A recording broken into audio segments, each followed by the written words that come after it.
Good afternoon. My name is Matthew Clear. I'm the Director of Traditional Worship Music and the Arts here at First Presbyterian Church, and it is a pleasure to have all of you here. Thanks so much for coming out on this windy day to enjoy some fantastic music. Before we start today, I have a couple of announcements. And the first is I hope that you all got a program. If you didn't, we have a few at the back of the room. If you look inside your program, you'll see the biography and the program for this afternoon. And then on the back cover of your program, you'll see all of our concert series donors and our upcoming concerts here at our church. We're so proud of all of the concerts we've had so far this year. And I wanted to draw your attention down to the bottom of the page there when it says upcoming concerts. We do have the Festival Singers of Florida coming in soon, and the Master Chorale of Tampa Bay, which is a ticketed concert. And we also have Ring Sarasota later this year, who is a handbell choir. I did want to point out, though, that the new Ukrainian chamber orchestra that's listed here, they will not be able to join us this year, unfortunately. And this program was printed on Monday this week. On Friday, we got a call from the nonprofit organization who organizes the Ukrainian tour, and they said that their visas had not cleared, and so they would have to cancel not just our performance, but the entire tour. And so we're going to reschedule with them, hopefully for this fall, but we will keep you notified and hopefully include them on our concert series coming up next year, our 23-24 concert series. So do keep us in mind for that next year. Also at the top of this page, you can see all of our concert series donors, and we're so thankful to all those who've donated to help this concert and all of our concerts happen. Some of those folks are sitting right here today, and to you we say thank you so very much. If you're interested in donating to our concert series today, you can do so as you exit the room. There will be a plate at the back, and you can also see Dean's CDs there too. So if you're interested in purchasing a CD, or you're interested in donating to the concert series, you can do both of those things at the back of the sanctuary as you leave today. A couple of years ago, I got a note on my desk and a CD on my desk from Ken Young. And Ken Young sent me a CD of Dean Shostak, who I had never heard of before. And that's interesting because as a child, I was a big fan of Mr. Rogers' Neighborhood. And somewhere I skipped the episode where Dean meets with Mr. Rogers. And I had never seen that episode before, but when I heard the music and I looked Dean up on YouTube, I thought that it was fascinating. Well, we were programming and the pandemic happened and so many different things happened in terms of programming over the past few years. But I'm so glad that Dean reached back out to me after we had spoken several years ago. And Dean said, hey, I'm going to be in the area. Are you still interested in hosting me at First Presbyterian Church? And I said, of course, absolutely we are. So thank you to Ken. And Dean, thank you so much for reaching back out. It's a pleasure to have you here. We're so excited to hear not just the audio of this wonderful instrument, but to learn about the history of it too. Would you please help me welcome Mr. Dean Shostak?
I realized with the Super Bowl week today, this is a bit of an unusual Philadelphia pregame NFL concert that's ever been. Okay, anyway, my name is Dean Shostak. I'm one of the musicians from Reprinted, Virginia.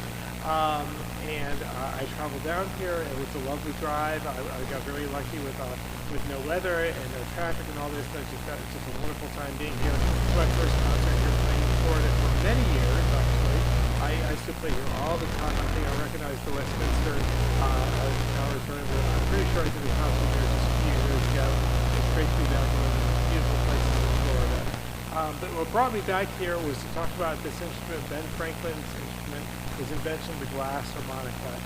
I like to keep my concerts a little bit informal, just to give you some kind of like rambling. This is really about an hour-long concert, so if you're looking at, like kickoff time, we got an eye on that too.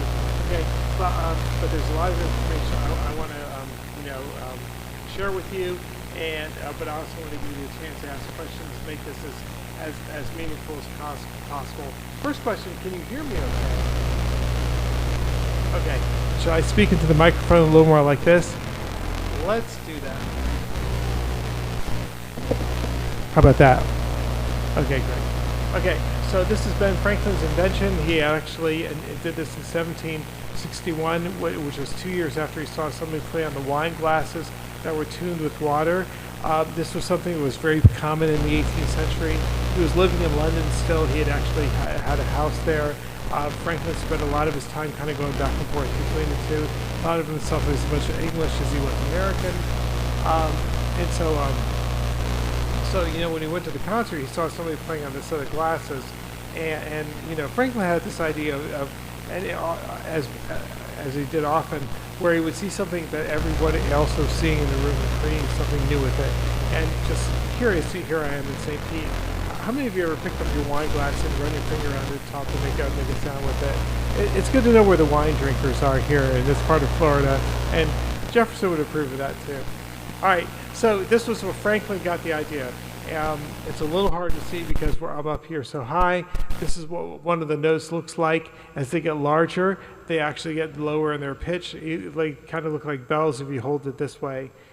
Franklin's idea was to mount them with cork on a steel rod so that only a little bit of the glass was exposed, really the width of a piano key. And so you could actually play it like with a treble and a bass clef. My piano players, they notice those are the black keys of the piano, and the clear ones are the white keys. So it's a keyboard instrument made out of glass. And when you think about this, I say piano, but it really has more of an organ-like quality, which is why very soon after Franklin invented it, it became as the angelic organ. There's a great story when Franklin invented the harmonica. He waited until Deborah was asleep and started playing for her for the first time. And she had this really great story she told when she heard the harmonica for the first time. She thought she had died and was listening to music of those last moments on earth. Okay, which sounds more like a Franklin story than Deborah, but it showed this the effect it had. This is Amazing Grace.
Thank you.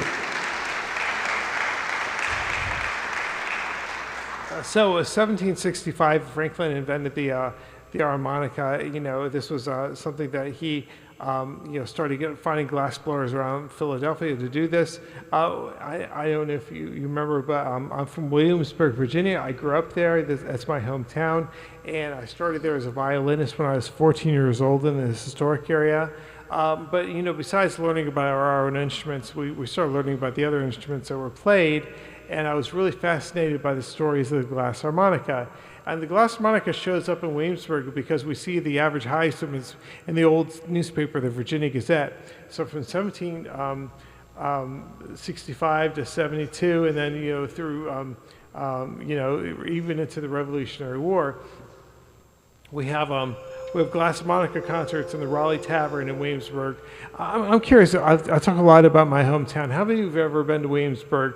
In your travels? Okay, so I'm going to mention some of the buildings there.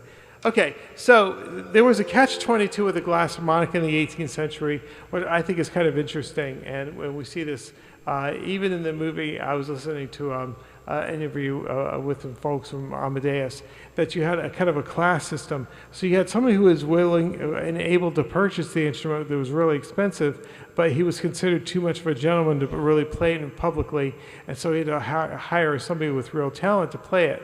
And so what we have is, we have this a few times. In Williamsburg, we have a man named Robert Carter who lived next door to the governor's palace, and he was able to afford a glass harmonica, but he was not really considered like the right person to play it publicly. And so, he went looking for musician acquaintances of his, and the man who played organ at Bruton Parish Church was Peter Pelham. And notice the organ-like quality of the instrument already. So Robert Carter hired Peter Pelham to learn to play this instrument. Now, Robert Carter did enjoy playing his instrument, but he did this for his own enjoyment. So he lived next door to the governor's palace, so they have these like long evening balls. And he would invite his friends after his house for the after party. And he would have a whole instrument collection in his room, and his prized collection was his glass harmonica. And one of the songs he liked to play was by Thomas Arne called Water Parted from the Sea. We're very lucky to have Robert Carter's original sheet music. And so I was able to find this, make a copy of it, and learn to play it for the very page that Robert Carter was using to entertain his friends in the 1760s. This is as close as I can get you to a Williamsburg, even an American example of the harmonica until it takes off in Europe. So this is a Water Parted from the Sea. Listen to how 18th century this sounds.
Thank you. So, the thing to really remember about Franklin, he was so famous in his lifetime. He was famous for his writing Poor Richard's Almanac. He had all his inventions. The big one was the lightning rod. This was the one that was protecting not just homes, but entire villages from being like burned down with lightning strikes. And so when he invented the glass harmonica, this was an instrument that actually found a real following in Europe. And so there were some really interesting musicians who played the glass harmonica, and I'm going to take a little bit of time to kind of talk about each of these. So this one have to back up a little bit with the story. Franklin was, a scientist, and so he kind of ran a music and scientific circles, especially scientific, and he had an acquaintance named Dr. Franz Anton Mesmer. Now, Mesmer was also connected to the Mozart family because he was one of the patrons of the arts, and so he knew about, the real, like, especially the child prodigy talent of young Wolfgang Amadeus Mozart. But but what we find is that you have this very wealthy man, which was Dr. Franz Mesmer, and then you have something who famously the Mozarts didn't have a lot of money. So Mozart actually was really intrigued by Dr. Mesmer's work, and so he watched him actually one day as he was using the glass harmonica just to play kind of mysterious chords,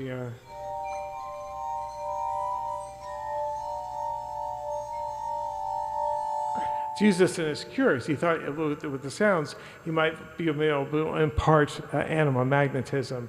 Well, Mozart thought this would be a great instrument for music, and so he asked Dr. Mesmer if he would allow Mozart a chance to play it, and Mesmer said yes. So Mozart got into it and started learning how to play. And this is one of the coolest facts about the glass harmonica. Mozart was a glass harmonica player, which I think is just so cool to think that he was connected with this instrument. So, Mozart's only 16 years old. He starts, writing things for it. Notice everything I've played so far has been adapted to the harmonica. It fits on it, but it's not something specifically written for it. So in this case, I'd like to actually play a couple of pieces. I'll split them up. The first piece I'm going to play is by Mozart. It's the Adagio for solo glass harmonica. It's just this really, really beautiful piece. It's not something he had laying around he wrote for the piano or something else. He only wrote it for the glass harmonica. This is one of the rarest pieces of Mozart music that's out there.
Thank you.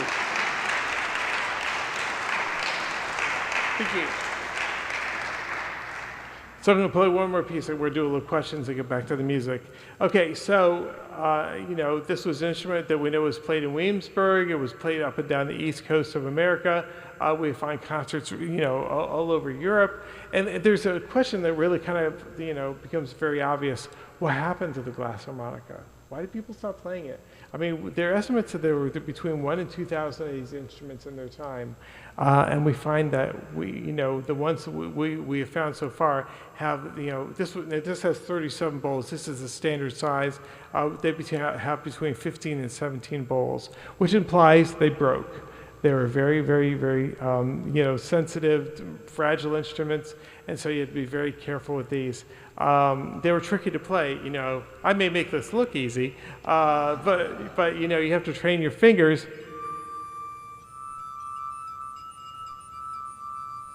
You're building up calluses here. You know,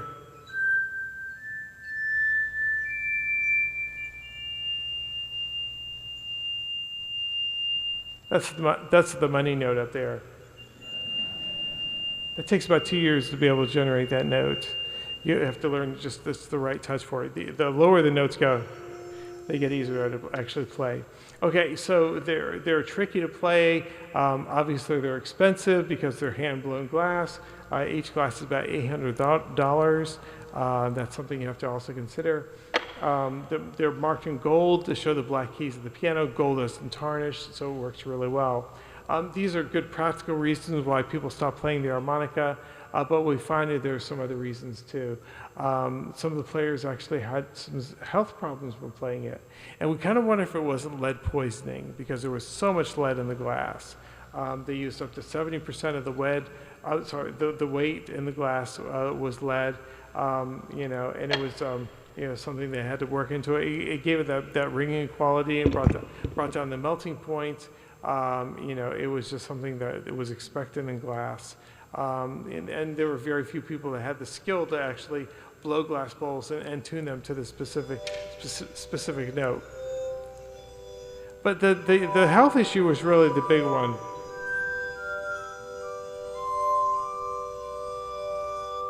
And it really did frighten people. I mean, we find that Mozart was in Paris at the time, and there was a you know, committee formed to try to study the health effects of the glass harmonica. And you know, he was looking at it, watching Mesmer play, and he said, "Well, I don't know if he's doing any good, but I doubt he's doing any harm either. Just let him go do his thing." But you know, it kind of stuck with people, and this is before they knew about the lead poisoning. But by 1830, we actually see the demise of the glass harmonica. I mean, people just didn't want to play it anymore. I mean, this has a 70-year history. So that really cheerful Mozart piece that I wrote in 1791, that was really kind of on the upswing of the glass harmonica. Johann or Abraham Scholz in the late 1820s wrote this really beautiful piece that I kind of hear as the farewell to the glass harmonica. If you ask me what my favorite piece to play on the harmonica, it's hard for me to pick, but this is certainly one of the ones I certainly would pick.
Thank you.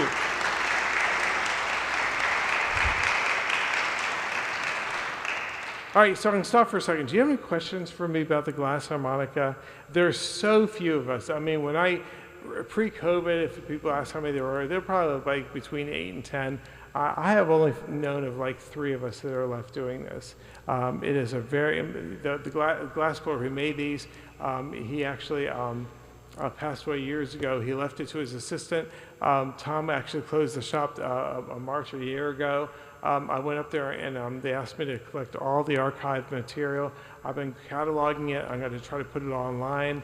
So I'm the keeper of the history of the glass harmonica now, which is just kind of a terrifying responsibility for me. But you know, as much as they were so generous with me, it's the least I can do. So I feel like I do know a little bit about this instrument. Do any questions about how it works? Or yes.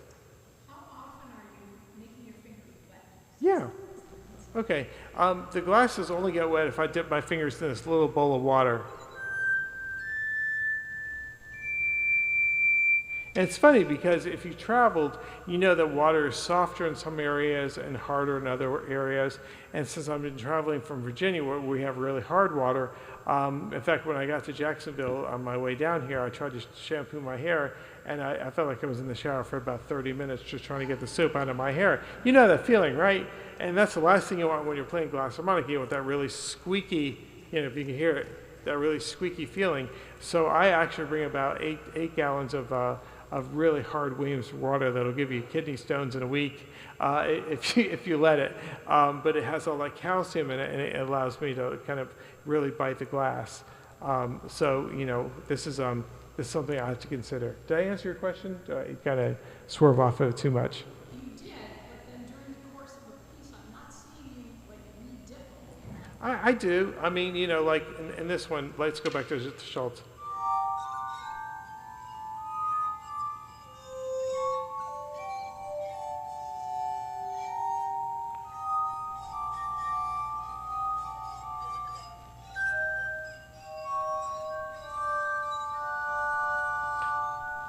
Right there.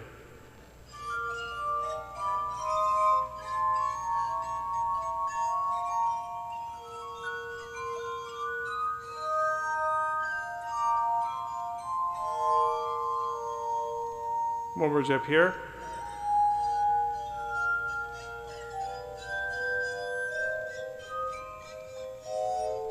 Now the truth is, you guys live in Florida.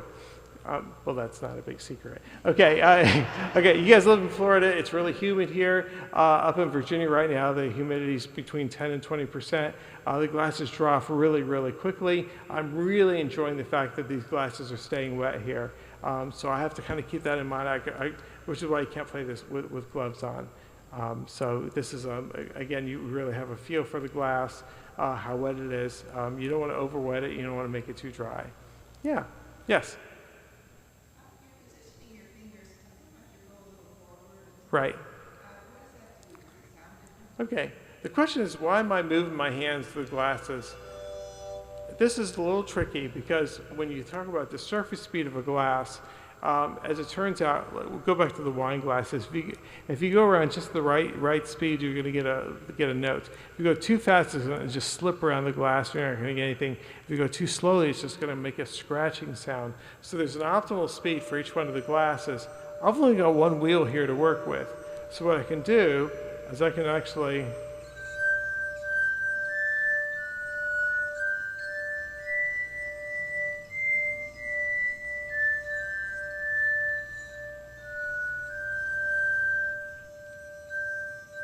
But if I go this one, and there's just more glass going on, I wonder, let's see if I can do this.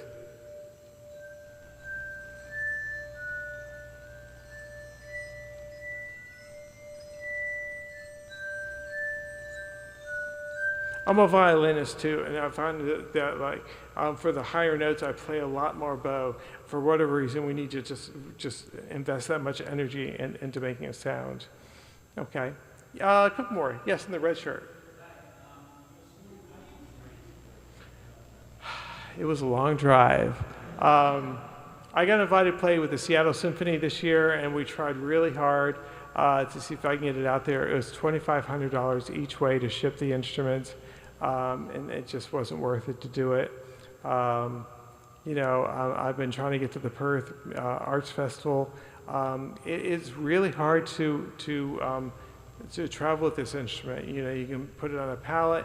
They have those little those almost looks like an hourglass, and if it tilts before more than 15 degrees, and then it comes off an alert.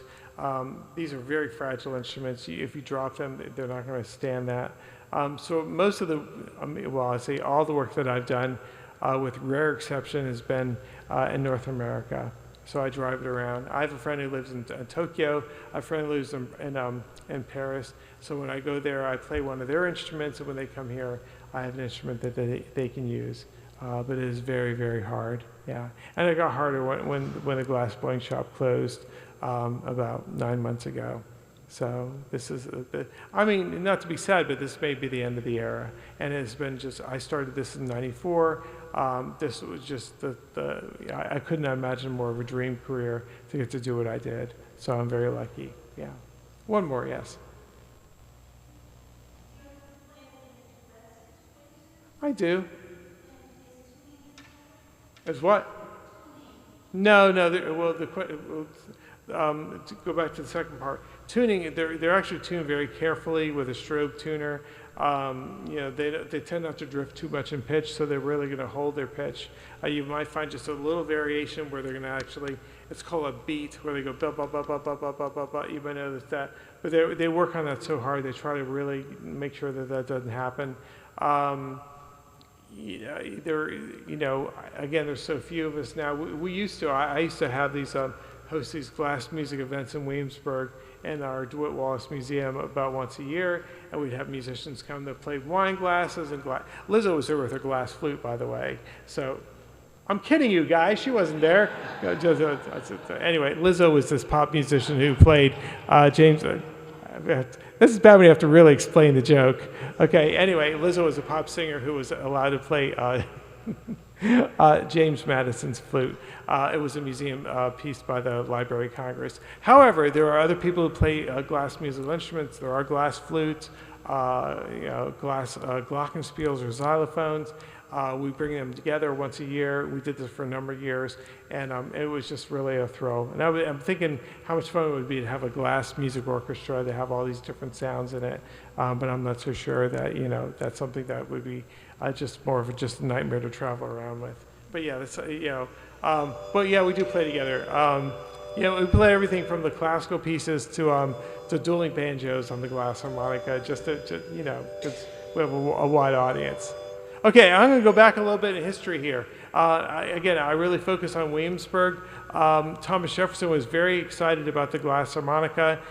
There was a woman in the 1760s who wrote a book, The Self-Instruction Manual for Musical Glasses. She was really a remarkable woman that was writing her own music in it. I had a chance to play it at an 18th century music women's festival, and they actually did the research for me and found these pieces by Anne Ford. So this is about, I can't imagine any rarer piece of music, this really beautiful piece by Anne Ford for musical glasses.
Thank you.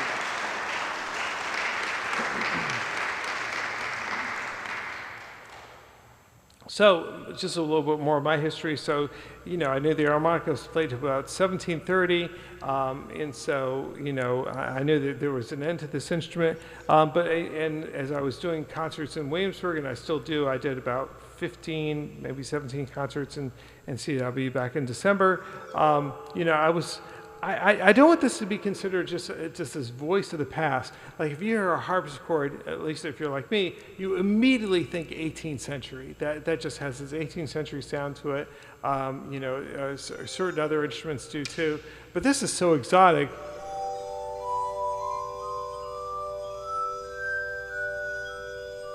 So I started wondering, what else can we do with the glass harmonica to really show, because it had such a short lifespan, what could we do with it? So I started making recordings with it, and one of my favorites was to do a Christmas CD called Crystal Carols. So I got really lucky. It was like used on, TV shows. I got to be Williamsburg. We get a lot of national shows that come to town, and they call me to come and play. I sent my music off to the Weather Channel. That was really fun to actually, like when a snowstorm, they would play this stuff. Anyway, so I want to show off for you a little bit to show just how perfect harmonica music is for Christmas music.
Thank you very much.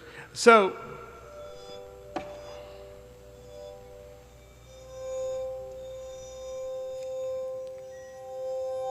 we lost the harmonica for a long time. And so, again, there were, maybe a dozen or so of us who were playing it. And we really took our cue from Ben Franklin as to like how to make this instrument more important to us and to the people who were listening to it. Franklin was, playing hymns, anthems. He was, playing political pieces. And then, I was watching all the news, and I saw how, there was that terrible situation in Ukraine, and I was talking to my family about this. My grandparents are from Ukraine. They came here in the 1920s. And I think about what it would have been like if I were still there. How different my life would be because of the bravery of my grandparents who made their way over here. And so I'd like to play actually something that's still even not that modern. It's from the 1880s, but it's just this really beautiful piece for the glass harmonica. It's a prayer for Ukraine.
Thanks.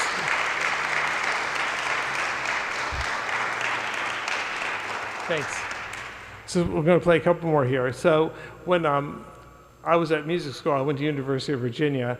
We would talk about the instruments that we had in our hand. Mine was the violin. We talked about, kind of that main track of the thread of Western classical music. And then, we spent I would say maybe 30 seconds talking about Camille Saint-Saëns and, how he liked to use different instruments. And one of the ones he used was the mallet instruments when he wrote Danse Macabre. And he said, well, if you really actually ever get a chance to hear it as it's written, it was actually written for the glass harmonica. And so I kind of put this in my mind. I'd already heard about Franklin and the harmonica, but then years later I got invited to play this with a symphony orchestra. And so this is just the most incredible piece. And it's amazing for a lot of reasons. One, it is, and you don't have to even know classical music. This is one of the most famous pieces of classical music ever written, and it's written for the glass harmonica with a really prominent role. Now, Saint-Saëns, he wrote this as part of a larger piece with all these different animals, but when you listen to it, there's a lot of visual references in it. And so, as I'm playing this, I want to kind of you know, tell you a little bit about how he's writing about it and how I understand it. So you first actually, have the harmonica with bubbles popping. Okay, so it's coming after the beat, and then you have shimmering water. There's a little bit of that, and then you have bubbles rising up through the tank, and then those bubbles pop at the end, and it's very, very mysterious. So I recorded this on one of my classical CDs, and I wanted to just have all this going on. So the orchestra playing. I went to the North Carolina Aquarium and got aquarium footage to kind of just help people with the images of this. So this is the aquarium from Camille Saint-Saëns's Carnival of the Animals from 1921. By the way, he never got to hear this when he died. He didn't have this published with all the other unpublished music, with the exception, actually, I should say, he did go back and publish this. So this is the one exception because he wanted people to hear it. So this is well, I hope you like this. Again, this is one of my favorite pieces of music.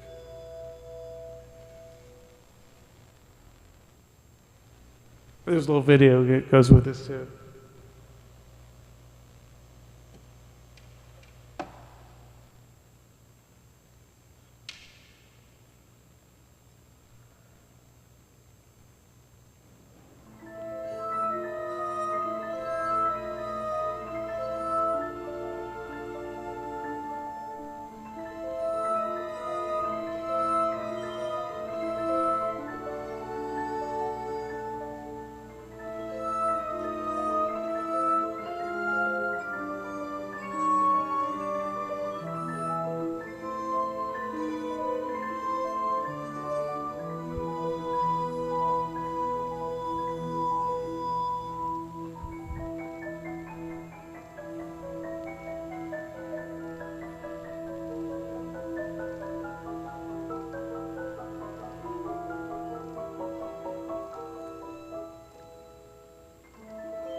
Thank you.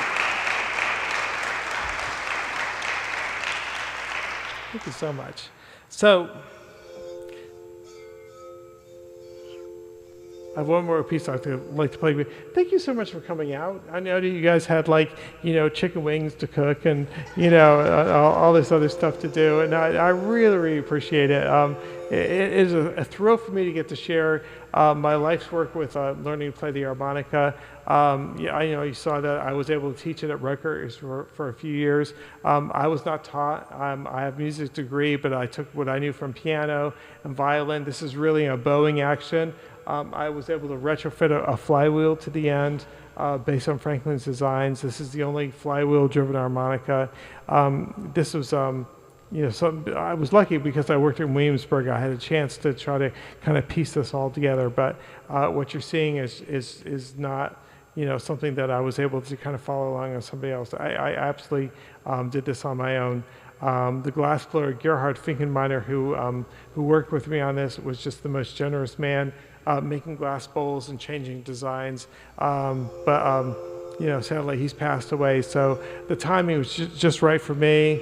So this, we had the harmonica for about 70 years, where it may be the ending in another time period of the instrument. And it's just, like I said, it was a real privilege to get to represent the works of, Mozart, Franklin, Jefferson, all these other just great thinkers who found value in this instrument. And thank you for letting me come and share this with you. I want to finish by playing something a little more modern. What I don't want to see is the harmonica just always live in the 18th century, where we were always digging for the repertoire of the instrument. It had such a short life. I can't imagine where it would be today if we were still using it. So this is Louis Armstrong's What a Wonderful World. And again, my name is Dean. Come see me in Williamsburg. I'm happy. I'm not going to say who I think is going to win tonight, so you guys are going to sort that out. Oh, I do have CDs in the back. Where are they back there? Somebody wave their hand. Just to give you guys some idea. There they are, just back by the door. I've got a Celtic recording. I've got a classical CD. I've got one that has I have a real collection of glass instruments. Those are all $10 and includes the tax. And then there's one that's a Christmas CD. That's a 2-set CD, and that one's $20. And then we do cash, and you just, so maybe make change out of whatever's in the box there. So thank you so much for help supporting me that way too.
Come see me in Williamsburg.